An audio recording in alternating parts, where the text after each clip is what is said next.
Saturday. Hilo nagamba kuti ndikuona 2019 2020 isali yabwino ngakhale pamodzi. Ndikuona mavuto azaoneni ndibakamba ni mafotokosa mbale usamire kwa Mungu. Usamire kwa Mungu. Usamire kwa Mungu chifukwa ziko lako ilini Mungu uyu mbale omaliza aliyesabomera kuti ndi mbale omaliza. Uno mbale omaliza aliyesabomera kuti uno ndi mbale omaliza. Uno kisa nafike pa zinjoi zatu za masiku atatu zili kozi kusogolo kwatu. Ndikona 2020 ndi 2019 wako uno uko.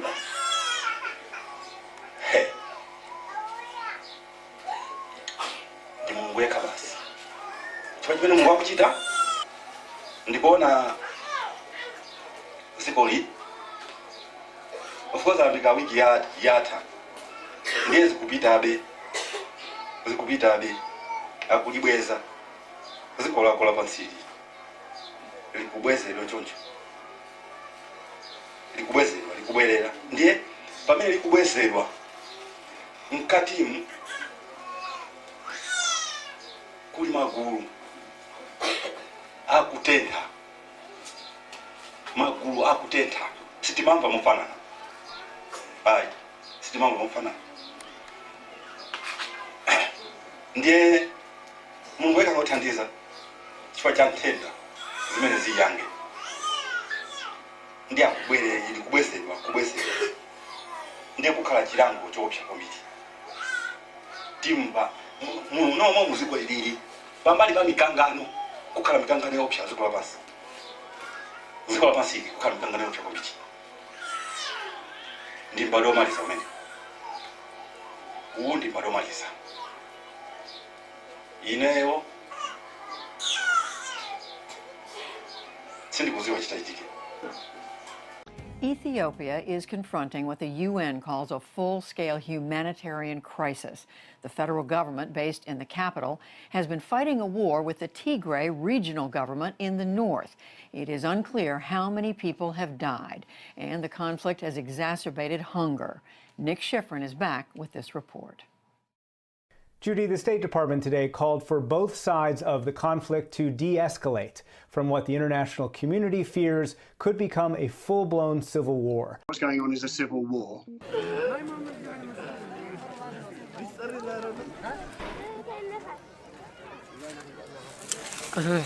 قدر مدقاسي درار قلعو خمي يكون يخون الصباح السلام دي يخون لنا مالت خمنا بالكاي منم نعصرون فتحتي حساون بقى تننا نفتحه نعصره من بقى كل كاخت عصره يدخلن هاوينا قاعد حس كتما إنا نرنا كتما نرنا كاوتي هنا كقاتم كله كفتي سلازخانة نافانيات را تحتي عنتون دقيمة يخكون تحتي سبالت له سنوسن فانيات را تودا هنا بتحتي فانيات را إنا تينام تنقله نحن هنا قند نسخونا تسقعنا فتي علم فتي وقع سبب فتي أدقي وقع بعراي وقع نساتات يفرس بهم نخلت معالتي تقاقمنا دعري مسبرت عنا إناتي قعزة جميرنا نورها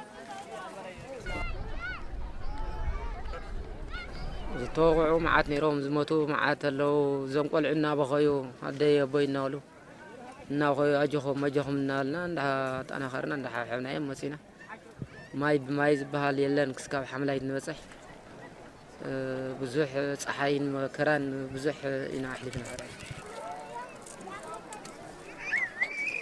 يعني عردي كسكاب حجيك وأرزم طعمي بيت سبس هذا كم زلونين فلتن حزنين أو حزنين أني أنا طعمي حزن ناس وسني يقولون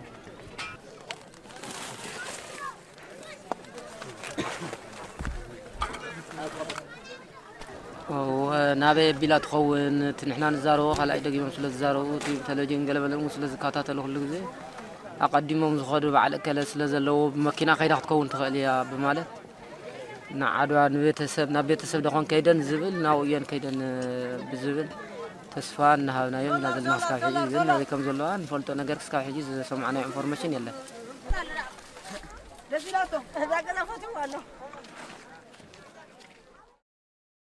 Iran in its actions overnight launching a ballistic missile attack on air bases housing US forces in Iraq. The Pentagon says at least 2 sites were hit in Erbil and Al-Assad west of Baghdad. It says the missiles were launched from Iran itself. Iranian state television says the attack was launched in revenge for the US assassination of the Iranian general Qasem Soleimani. The White House says President Trump has been briefed and is monitoring events. Olivia Krellin has the latest.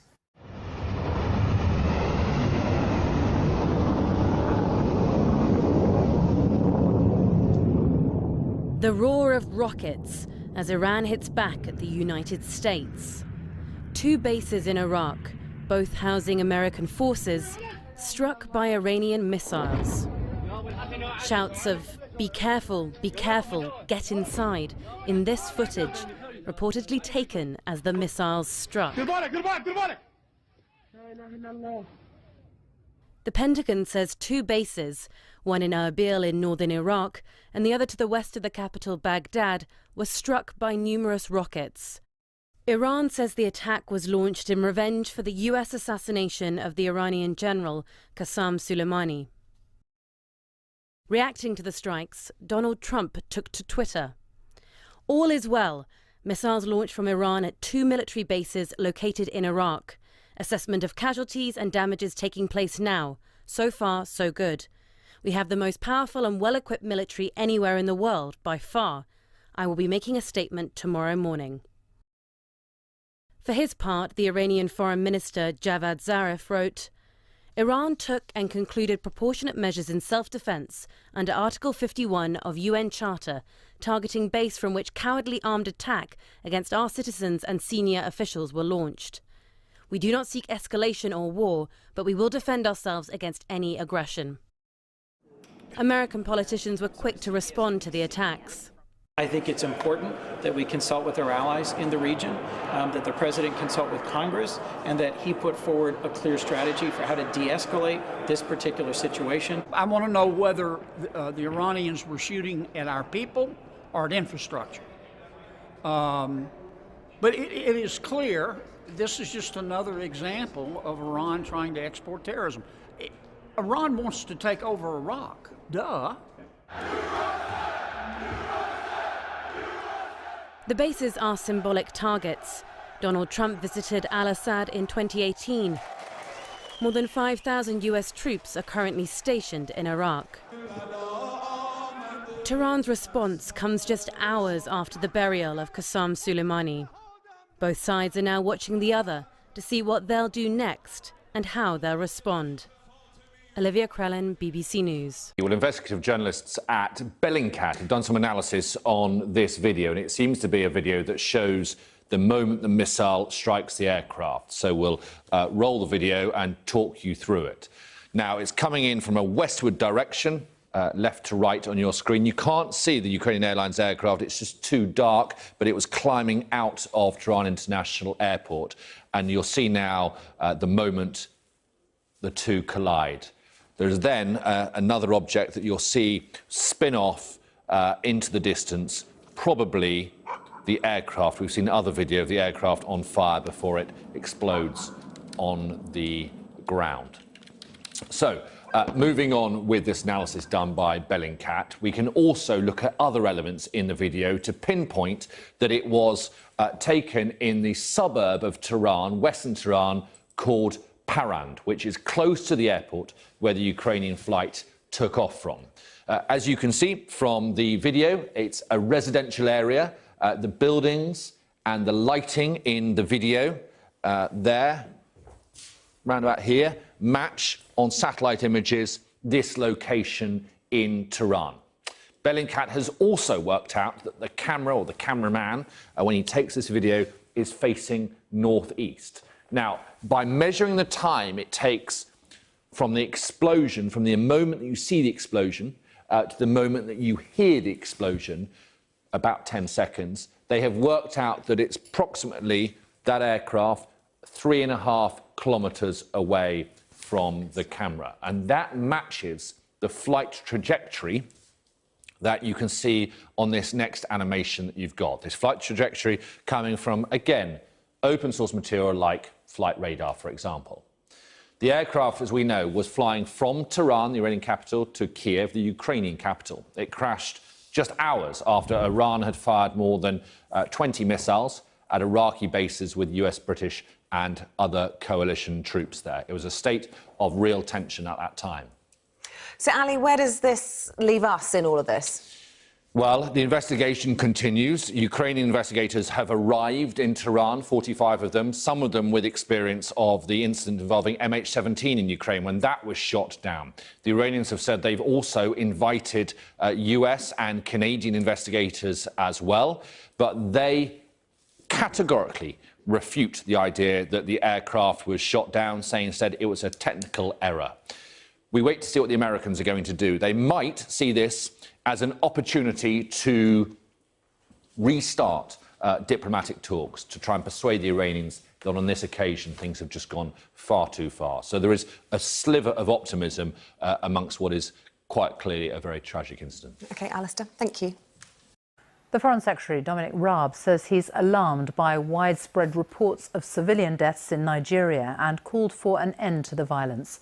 The human rights group Amnesty International says it has received credible and disturbing evidence that Nigerian security forces shot and killed at least 12 people taking part in peaceful protests last night in the country's largest city, Lagos.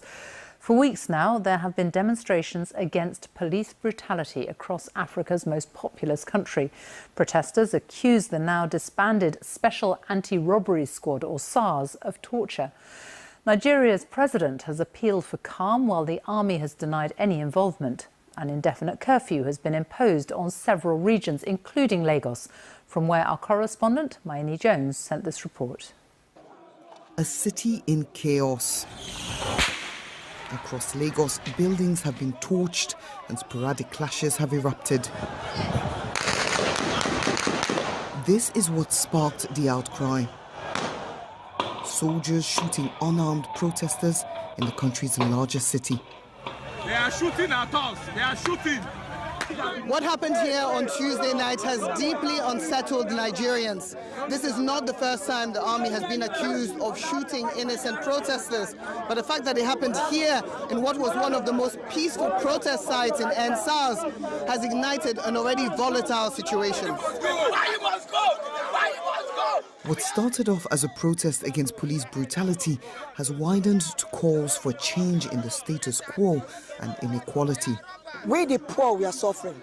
We can't afford to eat 3 meals square. We are doing our process. Nobody was even out. We obey the law. Why must they send soldiers to harm us? If they can't put this nation in order, let them step aside. Let you take over and put this nation in order. We need a betterment of this nation. They should fix our economy. They should be accountable to us. We don't want police brutalizing or molesting citizens of Nigeria anymore. This is a protest that was born on social media. These are the bullets that were falling by our side. More than half of the country is under 24. Last night's events were broadcast online, and the NSAS hashtag has galvanized support. I would say, Nigerian government, you guys are a shame to the world for killing your own citizens, sending military to the street to kill unarmful protesters because they are protesting for their rights. It's uncalled for. Nigeria has been a dictatorship for almost half of its life as an independent nation. Many of its citizens worry Tuesday's events echo the dark days of military rule, and they're determined to make sure that doesn't happen. Maini Jones, BBC News, Lagos. Violent scenes unfold in the Democratic Republic of Congo. On Monday, lawmakers overturned desks and chairs in parliament after President Felix Tshisekedi moved to scrap the ruling coalition. He said on Sunday he may have to dissolve parliament and hold fresh elections if he could not form a new coalition. He says we're trying to block the road to prevent this cavalier plenary, which was called for by Mabunda. He says, referring to the pro-Kabila president of the lower house. Hundreds of deputies wanted to submit petitions asking for her resignation. In 2019, Tshisekedi took over from Joseph Kabila, who was in office for 18 years. But he needed to forge a coalition with the pro-Kabila FCC. They command more than 300 seats in the 500-member parliament. The African Union has called for leaders to work together to preserve peace. Burning anger in Uganda's capital, Kampala, as word spread of the arrest of Bobi Wine, who these protesters want as president. That message was clear as they deface images of longtime leader Yoweri Museveni. Security forces responded by firing tear gas and arresting dozens of demonstrators. But it's this moment that brought them onto the streets. About 100 kilometers away, the pop singer turned politician Bobi Wine was campaigning in Luka when he was arrested and bundled into a police van. Security forces cited repeated violations of COVID-19 restrictions. Following his arrest, Bobi Wine tweeted that resistance is a duty. Analysts say he's gaining popularity among young people who are hoping he will bring change to a country ruled by President Museveni for 3.5 decades. Museveni's party insists the president is still popular. Wine has been in politics since 2017, when he won a seat in the National Assembly. The presidential hopeful has been arrested many times since. This is what security forces did to his car after he submitted nomination papers to run for president. Wine says he's been repeatedly beaten and tortured while police continue to crack down on his supporters. People have a right to demonstrate peacefully. Any excessive use of force by security forces anywhere is of concern to us. And it is important that there is a space provided for people to express themselves, whether in demonstration or through a democratic process. Uganda has never witnessed a peaceful transfer of power since independence in 1962. With the presidential election set to take place in January, tensions are high, with Wine regarded as Museveni's strongest challenger during his decades in power. Laura Burden-Manley, Al Jazeera. Ndiye Mungu weka ngothandiza chifukwa cha nthenda zimene ziyange. While the world is still fighting the COVID-19 pandemic, reports of a new virus emerging from China are surfacing. As per the Chinese mouthpiece Global Times, a new type of virus, which is passed through tick bites, is spreading through China. Now, this virus has already killed at least 7 people and more than 60 have been infected. The virus has been identified as severe fever or SFTSV. In the first half of 2020, more than 37 people contracted the tick virus and later 23 people were found infected in China's Anhui province. It is spreading fast across eastern China. A woman from Nanjing who suffered from the virus showed onset of symptoms like fever and coughing. The doctors also found a decline of blood platelets in her body. After a month of treatment, she was discharged from the hospital. But as per the Chinese authorities, the SFTS virus is not a new virus. In 2011, they claimed to have isolated pathogens of the virus belonging to the Bunia virus category. Virologists believe it may likely be passed to human beings from ticks, and that the virus can be transmitted between human beings as well. Patients can pass the virus on to others via blood or mucus.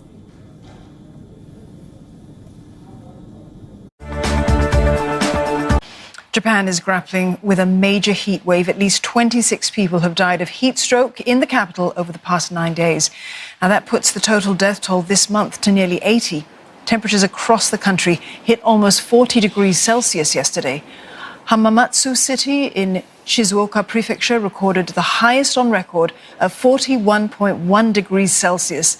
Officials are saying that the current heat wave is due to a pair of high-pressure systems overlapping right over the country, and the heat wave is expected to last until the end of this week. A similar situation, meantime, in the United States. A desert valley in the state of California saw the hottest air temperature ever recorded. Temperature at Death Valley reaching 54.4 degrees Celsius. Authorities there say that the temperatures are a warning of the dangers of climate change. The heat wave is expected to continue all week. Firefighters in California are now trying to get the upper hand on several wildfires there as a dangerous heat wave threatens to make the situation even worse. Officials are warning the risk of new fires is high as nearly 34 million people across the West face heat watches and warnings this week. Outside Los Angeles, the Lake Fire has consumed more than 17,000 acres. It's forced hundreds of evacuations, and crews clearing a road to battle that fire had to face even more than raging flames. A wild bull charged at them, forced them to run for their lives. The good news is that no one there was injured. Some really dangerous scenes there in California, and the heat is our top weather story. Dylan, tracking all of that, affecting more than 100 million people, Dylan? Yeah, we are going to see just extreme heat, and it's not just for a day or two. I mean, this is going to last all the way through at least the middle of next week. Take a look at some of these numbers. I mean, first of all, we have heat alerts all across the West, down through Texas, too. 87 million people under some sort of heat advisory, watch, or warning. The high temperatures today will likely be approaching records. Several areas will tie or beat records. Sacramento, the record's 105. We're forecasting a high of 106. Las Vegas should tie the record at 111 degrees. Phoenix, a forecast of 112 today. Tomorrow, Palm Springs will likely hit 117 degrees, breaking the record of 115. And I know it's a dry heat, but that also means that you will likely become dehydrated very quickly. So you really, really need to drink plenty of water, stay in the air conditioning as long as you can, just to beat the heat. Going into next week, Monday, Tuesday, 118 in Palm Springs, 116 on Wednesday. Even Denver will stay in the mid-90s, and Salt Lake City in the triple digits through early next week. Now we turn to California next because its wildfire season's come early. I want to focus on two fires. First of all, the largest. This is the Creek Fire. It's burned through more than 73,000 acres and forced evacuations and road closures. And the authorities are saying the speed of this fire has caught people off guard. For example, holidaymakers became trapped after the fire cut off the Mammoth Pool Reservoir, which is near Fresno, popular at this time of year. More than 200 people had to be airlifted to safety. Around 20 of them were hurt, some with burns. Jeremy Remington was among those rescued, and he filmed this video before he got out.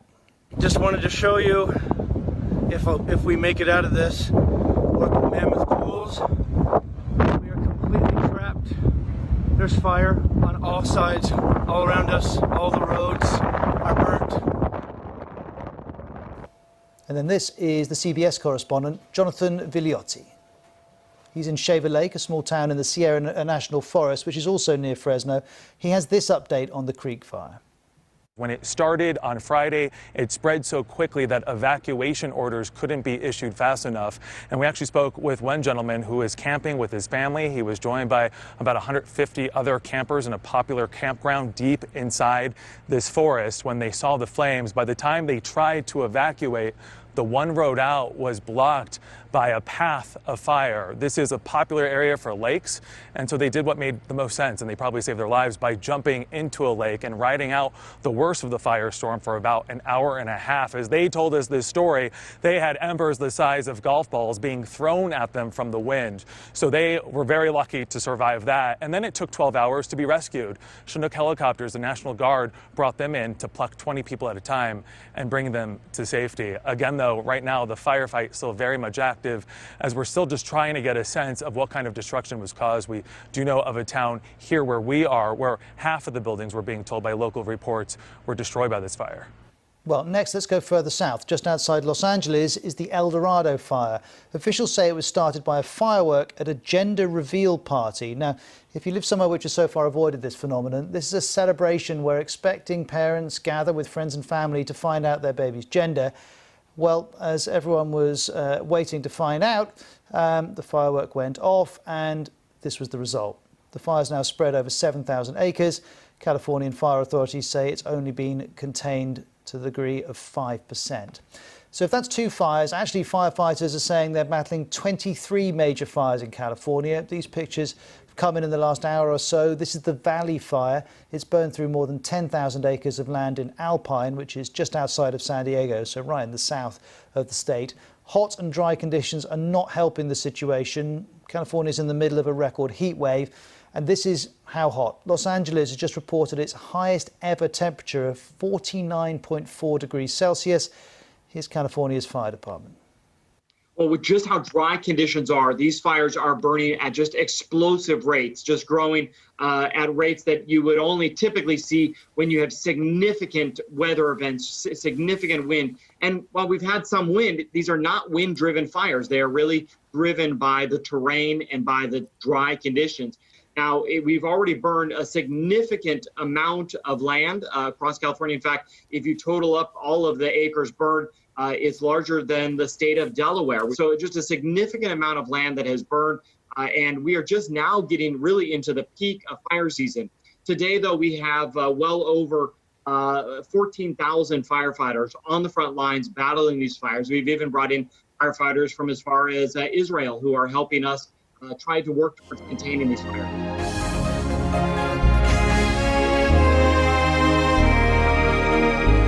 You are Jehovah. You are Jehovah. You're the mighty man in battle. You are Jehovah. You're the mighty man of war. You are Jehovah. You are Jehovah. You are Jehovah. You are the mighty man in battle. You are Jehovah. You're the mighty man of war. You are Jehovah. You are Jehovah. You are Jehovah.